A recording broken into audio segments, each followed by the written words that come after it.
Bonjour à toutes et à tous. J'interviens aujourd'hui au regard d'une actualité juridictionnelle qui est essentielle pour Maisons Lafitte. Nous avons obtenu hier communication d'un jugement du tribunal administratif de Versailles au regard d'une protestation électorale qui a été rejetée.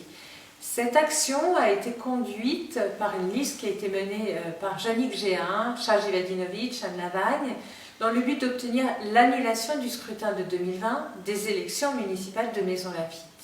Mais également, il souhaitait par cette action obtenir l'inéligibilité pour 3 ans de l'intégralité des autres listes, des autres candidats.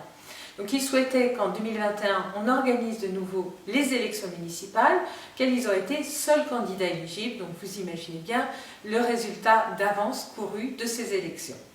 Mais au-delà de ça, une protestation électorale est une procédure exceptionnelle, très particulière, avec des conditions légales très précises. Et ces deux conditions n'étaient pas réunies.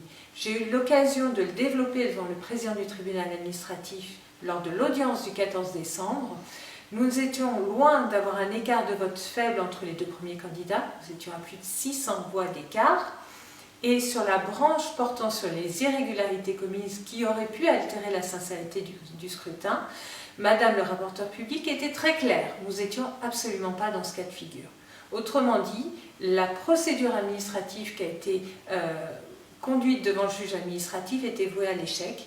Mais je pense qu'au-delà finalement de la volonté d'obtenir l'annulation des élections, qui aurait pu leur être profitable, c'était surtout la manifestation d'une volonté de vengeance personnelle contre les autres candidats, contre le maire en place, et instrumentaliser les voies de droit à cet égard est particulièrement choquant.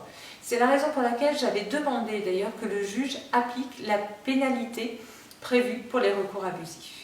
En tout état de cause, je me réjouis de cette décision qui est fondée en droit et qui, même si elle ne change pas le cours des élections et les résultats obtenus par notre liste, me permet d'accomplir sereinement l'intégralité de mon travail que j'ai déjà engagé depuis de nombreux mois à votre service. Je vous remercie et à bientôt.